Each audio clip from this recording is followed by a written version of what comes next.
আজ থেকে শুরু হয়ে গেল আমাদের পশ্চিমবঙ্গের জনগণনার কাজ। এই জনগণনা দুটি ধাপে হবে। প্রথম ধাপে হবে আপনার বাড়ির গণনা। আপনার বাড়িটা কি দিয়ে তৈরি, আপনি যে পানীয় জলটা খান সেটা কোথা থেকে আসে, আপনার বাড়িতে টিভি আছে কিনা, আপনার বাড়িতে রেডিও আছে কিনা, বা আপনার বাড়িতে কম্পিউটার আছে কিনা, এই সব গণনা করা হবে। আর দ্বিতীয় পর্যায়ে অর্থাৎ আগামী বছরের ফেব্রুয়ারি মাস থেকে হবে অ্যাকচুয়ালি জনগণনা। তখন আপনার পরিবারে কতজন সদস্য আছে, তাদের নাম কি, তাদের বয়স কত, সমস্ত তথ্য তখন নেওয়া হবে। এখন শুধুমাত্র গৃহ গণনা বা গৃহ তালিকাভুক্তিকরণ। তো এই গৃহ গণনাটা আজ থেকে অর্থাৎ 1 আগস্ট থেকে শুরু করে 15 আগস্ট পর্যন্ত চলবে। এটাকে বলা হচ্ছে সেলফ এনুমারেশন। আপনারা নিজেরাই মোবাইলের মাধ্যমে বাড়িতে বসেই এই কাজটি করে নিতে পারবেন। কিভাবে করবেন সেটা আমি আজকের ভিডিওতে একদম স্টেপ বাই স্টেপ দেখিয়ে দেবো। আপনাদের কাজ মানে যখন সেলফ এনুমারেশন 15 আগস্ট পর্যন্ত চলার পর শেষ হয়ে যাবে, তারপর 16 আগস্ট থেকে 14 সেপ্টেম্বর পর্যন্ত চলবে ভেরিফিকেশনের কাজ। তখন সরকারি কর্মচারীরা আপনাদের বাড়িতে আসবেন। আপনারা যে সেলফ এনুমারেশন করেছেন মানে আপনার বাড়ির তথ্য যেটা সেন্সাসের পোর্টালে অন্তর্ভুক্তিকরণ করিয়েছেন, তারা সেটা একবার ভেরিফিকেশন করে দেখবে। তারা আপনার কাছ থেকে কোনো রকম ডকুমেন্টস চাইবে না, আপনি যেটা বলবেন সেটাই তারা মেনে নেবে। তাই আপনারা যে তথ্যই দেবেন আশা করব সেটা একদম সঠিক তথ্য দেবেন। তো চলুন কিভাবে আপনারা সেলফ এনুমারেশন বা নিজের বাড়ির তথ্য নিজেরাই সেন্সাস তালিকায় অন্তর্ভুক্তিকরণ করবেন সেটা দেখিয়ে দিই। সেলফ এনুমারেশন করার জন্য সবার প্রথমে আপনাদের ফোনের যে গুগল ক্রোম ব্রাউজারটি আছে সেই ব্রাউজারটি ওপেন করে নেবেন। এটা কিন্তু কোনো অ্যাপসের মাধ্যমে করা যাবে না, মোবাইলে এসে সরাসরি গুগল ক্রোম ব্রাউজারের মাধ্যমে করতে হবে। তো আমি গুগল ক্রোম ব্রাউজারটি ওপেন করে নিয়েছি। এবার এখানে লিখব সেলফ এনুমারেশন। দেখুন সেলফ এনুমারেশন লেখার সাথে সাথেই সেলফ এনুমারেশন ব্র্যাকেটে SE এই লেখাটির উপরে টাচ করবেন। এরপর দেখুন লেখা আছে সিলেক্ট স্টেট। এখান থেকে আমরা আমাদের স্টেট ওয়েস্ট বেঙ্গল সেটা সিলেক্ট করে নিলাম। এরপর এরকম একটা পপ আপ মেসেজ আসবে, সেখানে আপনারা ওকে করবেন।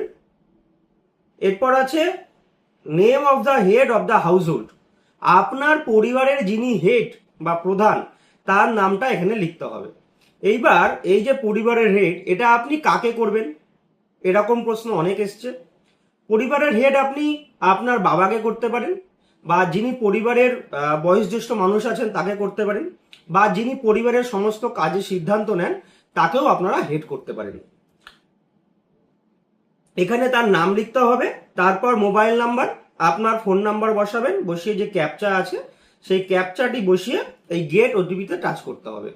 যখনই আপনি নাম লিখতে যাবেন তখন দেখবেন একটা নোটিশ দিয়ে দেবে, please enter the name of the head of the household correctly, once registered it can not be change later. আপনি একবার যদি এই নামটি বসিয়ে দেন পরবর্তীতে কিন্তু আর কোনোভাবেই সংশোধন করতে পারবেন না। তাই নাম বসানোর আগে বা সাবমিট করার আগে ভালো করে দেখে নেবেন যে স্পেলিংটা ঠিক আছে কিনা। সেলফ এনুমারেশনের কিন্তু এটাই সব থেকে ভালো জিনিস যে আপনি যেটা করছেন সেটা আপনি নিজেই দেখতে পাচ্ছেন। ওটিপিটি চলে এসছে। এরপর দেখুন আছে প্লিজ, এখানে একটা সিলেক্ট ল্যাঙ্গুয়েজ, এখানে ভাষা সিলেক্ট করতে হবে। অনেক রকম ভাষা আপনারা দেখতে পারবেন, তো আমি এখান থেকে বাংলাটাই সিলেক্ট করে নিচ্ছি। তারপর আর একবার ক্যাপচা বসিয়ে ভেরিফাই ওটিপি করতে হবে। এরপর আবার এরকম একটা পপ আপ মেসেজ আসবেন, এখানে চাইলে আপনারা এগুলো পড়ে নেবেন। এরপর ওকে। প্রথমেই আছে প্রায়শই জিজ্ঞাসাচিত প্রশ্নাবলী। এখানে রাজ্য অটোমেটিক সিলেক্ট হয়ে আছে ওয়েস্ট বেঙ্গল। এখান থেকে আপনার যেটা জেলা সেই জেলা আপনি সিলেক্ট করে নেবেন। আমি নদিয়া সিলেক্ট করলাম।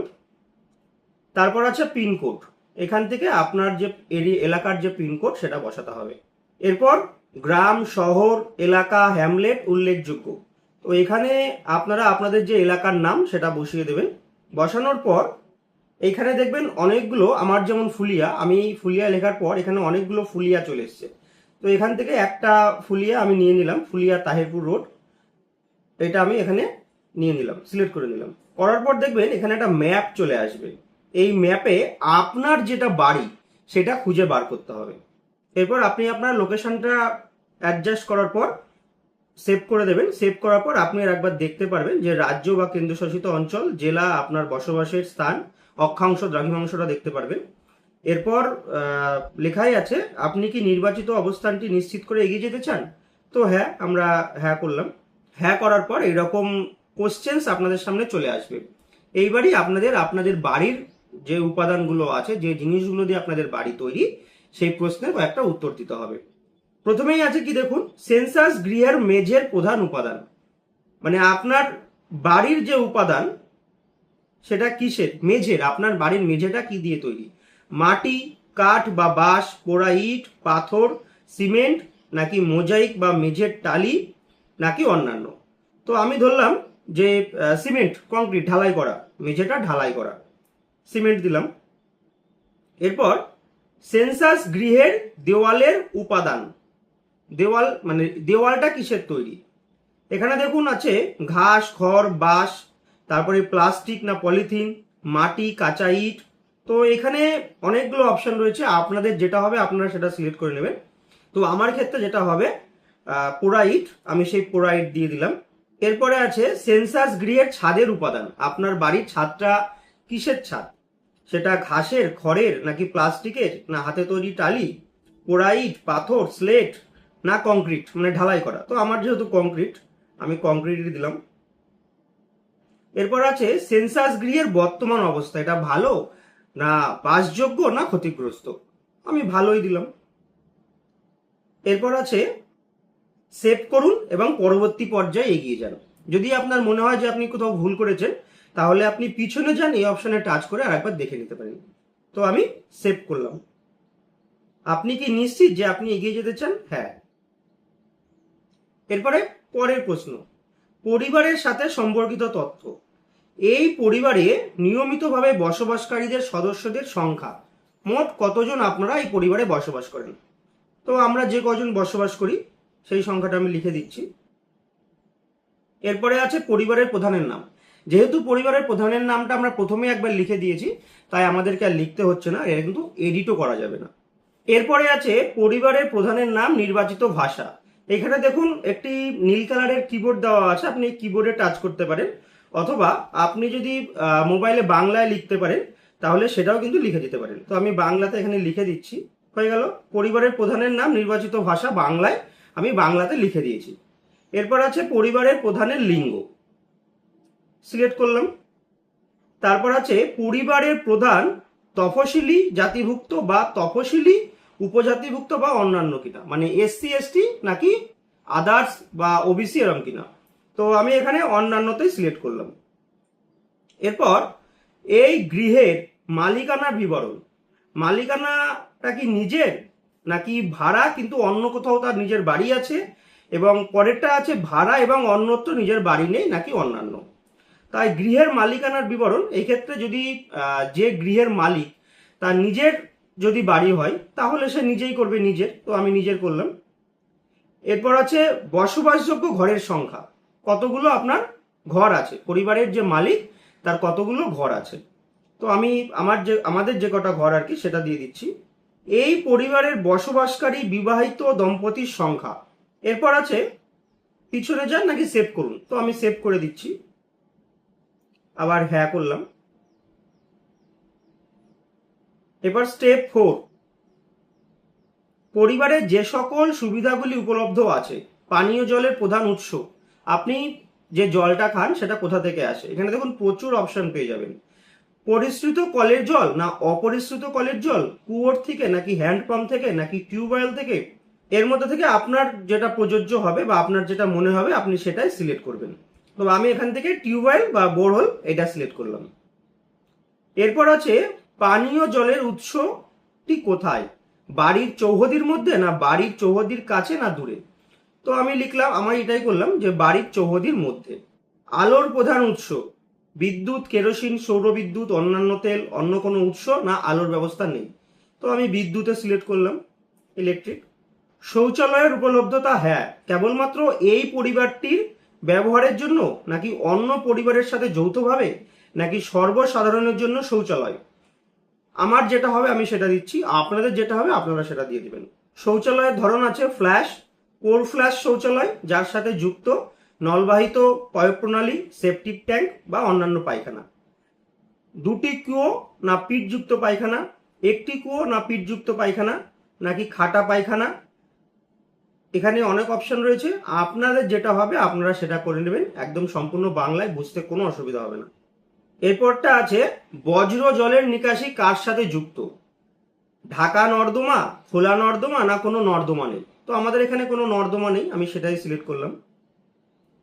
এরপরের প্রশ্ন আছে বাড়ির চৌহদির মধ্যে স্নানের ব্যবস্থা আছে কি? অবশ্যই আছে স্নানের ঘর। রান্নাঘর ও এলপিজি বা পিএনজি এর সংযোগ আছে কিনা? রান্নাঘরেই রান্না হয়? হ্যাঁ, আমাদের রান্নাঘরেই রান্না হয়। তো তাহলে এলপিজি বা পিএনজি এর সংযোগ আছে। তারপরে বাড়ির মধ্যে রান্না হয় কিন্তু রান্নাঘরে রান্না হয় না, তো আমাদের রান্নাঘরেই রান্না হয়, তো এলপিজি কানেকশনের মাধ্যমে রান্না হয়, তো সেটাই আমি সিলেক্ট করলাম। এরপর আমাদেরকে এই প্রশ্নের উত্তর দিতে হবে যে রান্নায় ব্যবহৃত প্রধান জ্বালানি, সেটা কাঠ না ঘুঁটে না কয়লা না কেরোসিন নাকি রান্নার গ্যাস? তো যার যেটা হবে, ম্যাক্সিমাম লোকেরই এখন গ্যাসেই রান্না করা হয়, তো আমি রান্নার গ্যাসটাই সিলেক্ট করলাম। এরপর সেভ করুন এবং পরবর্তী পর্যায়ে এগিয়ে যান। স্টেপ 5, যেসব পরিসম্পদ পরিবারটির হেফাজতে রয়েছে, যদি পরিবারের কোনো সম্পদ বাণিজ্যিক কারণে ব্যবহৃত হয় তাহলেও তা পরিবারের পরিসম্পদ হিসেবে গণ্য করা হবে। রেডিও বা ট্রানজিস্টর আছে কিনা? যদি হ্যাঁ থাকে তাহলে সেটা কি ধরনের? সাধারণ নর্মালি যেটা রেডিও হয় সেটা, না আপনি মোবাইলে বা স্মার্টফোনে রেডিও শোনেন, নাকি অন্য কোনো যন্ত্রের মাধ্যমে, নাকি নেই? তো এখানে মোবাইল বা স্মার্টফোনে যদি কেউ রেডিও শোনেন তাহলে করবেন, না থাকলে না করে দেবেন। টেলিভিশন আছে কিনা? যদি হ্যাঁ হয় তাহলে বিনামূল্যে দূরদর্শনের ডিশ অ্যান্টেনা, অন্যান্য ডিটিএইচ বা ডিশ কেবল, না কেবল সংযোগ বা অন্যান্য? আমি এখানে অন্যান্যই করে দিলাম। এরপর ইন্টারনেটের উপলব্ধতা আছে কিনা, ল্যাপটপে বা কম্পিউটারে বা মোবাইলে বা স্মার্টফোনে বা অন্য কোনো মাধ্যমে? তো আমি হ্যাঁ, ইন্টারনেটের ব্যবস্থা আছে, মোবাইল বা স্মার্টফোন করে দিলাম। ল্যাপটপ বা কম্পিউটার আছে কিনা? হ্যাঁ থাকলে হ্যাঁ, না থাকলে না। আমার আছে, আমি হ্যাঁ করে দিলাম। টেলিফোন বা মোবাইল ফোন বা স্মার্টফোন আছে কিনা? শুধুমাত্র ল্যান্ডলাইন, না শুধুমাত্র মোবাইল, স্মার্টফোন, অন্যান্য সাধারণ মোবাইল ফোন, স্মার্টফোন ছাড়া উভয়? আপনার যেটা হবে সেটা করলাম, তো আমার স্মার্টফোন আছে, আমি স্মার্টফোনে হ্যাঁ করলাম। সাইকেল এবং স্কুটার, মোটরসাইকেল বা মোপেড যার আছে এর মধ্যে কোনটা, সেটা সে করবেন। আমার মোটরসাইকেল আছে, আমি মোটরসাইকেলে টাচ করলাম। 4 চাকার গাড়ি, জিপ বা মোটর ভ্যান আছে কিনা? আমার নেই, আমি না করলাম। পরিবারটি প্রধানত কোন খাদ্যশস্য গ্রহণ করেন? ধানজাত দ্রব্য, গমজাত দ্রব্য, জোয়ারজাত দ্রব্য, বাজরাজাত দ্রব্য, ভুট্টাজাত দ্রব্য, নাকি অন্যান্য?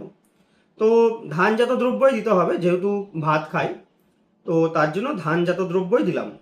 এরপর এখানে আপনারা মোবাইল নাম্বারটা একবার দেখতে পারবেন, দিয়ে এখানে সেভ করুন। হ্যাঁ, এরপর প্রিভিউ করে আপনি একবার দেখে নিন যে আপনি যা তথ্য দিয়েছেন সেইগুলো সমস্ত সঠিক দিয়েছেন কিনা। সব দেখে নেওয়ার পর যদি আপনার কোথাও মনে হয় যে আপনি ভুল করেছেন, তাহলে নিচে দেখুন লেখা আছে তথ্য পরিবর্তনের জন্য ফিরে যান, এখানে টাচ করবেন। আর যদি আপনি ফাইনালি সাবমিট করতে চান তাহলে যে নিশ্চিত করুন এবং সাবমিট করুন, সবুজ কালারের মধ্যে সাদা কালার দিয়ে লেখা, এখানে টাচ করলে কিন্তু সাবমিট হয়ে যাবে। আর ড্রাফট হিসাবে যদি সেভ করতে চান, যে আপনি পরে আরেকবার দেখে তারপর সাবমিট করবেন, তাহলে ড্রাফট হিসাবে সেভ করুন। তো আমার সব ঠিকই আছে, তাই আমি ফাইনালি সাবমিট করে দিচ্ছি। ফাইনালি তথ্য জমা করার পরে আর সেই জমা দেওয়া তথ্য পরিবর্তন করা যাবে না। আপনি কি নিশ্চিত যে আপনি এগিয়ে যেতে চান? হ্যাঁ, দেখুন এখানে সফলভাবে জমা হয়েছে বলে আপনার স্বগণনা ফর্মটি সফলভাবে জমা দেওয়া হয়েছে। আপনার স্বগণনা একটা আইডি দিয়ে দেওয়া হয়েছে এবং এখানে বলা হয়েছে গৃহ তালিকা প্রস্তুতিকরণ এবং গৃহ গণনার কাজ সম্পূর্ণ করার জন্য আপনার স্বগণনা আইডি সংশ্লিষ্ট গণনাকারীর কাছে দেওয়ার জন্য আপনাকে অনুরোধ করা হচ্ছে। যদি এটি না করা হয় তাহলে গণনাকারীকে আবার গণনা করতে হতে পারে। তো এই যে আইডিটা, এটা আপনারা একটা স্ক্রিনশট নিয়ে রাখবেন। 15ই আগস্টের পর 16ই আগস্ট থেকে 14ই সেপ্টেম্বর পর্যন্ত যখন এনুমারেটররা আপনাদের বাড়িতে যাবেন, তখন আপনারা এই যে আইডিটা তাদেরকে দেবেন। তারা জাস্ট খালি ভেরিফিকেশন করে দেখে নেবে যে আপনি সব তথ্য ঠিকঠাক দিয়েছেন কিনা। তো আশা করব এইভাবেই আপনারা নিজেদের সেলফ এনুমারেশন নিজেরা করতে পারবেন। চেষ্টা করবেন প্রত্যেকেই নিজেদেরটা নিজেদেরাই সেলফ এনুমারেশন করার। প্রয়োজনে আপনারা এলাকার যে সাইবার ক্যাফেগুলো আছে সেখান থেকেও কিন্তু হেল্প নিতে পারেন। তো আজকের মতো ওই ভিডিওটা আমি এখানেই শেষ করছি। যদি সেলফ এনুমারেশন নিয়ে কারো কোনো সমস্যা থাকে অবশ্যই কমেন্ট করে জানাবেন। নতুন ভিডিওতে খুব শীঘ্রই দেখা হবে।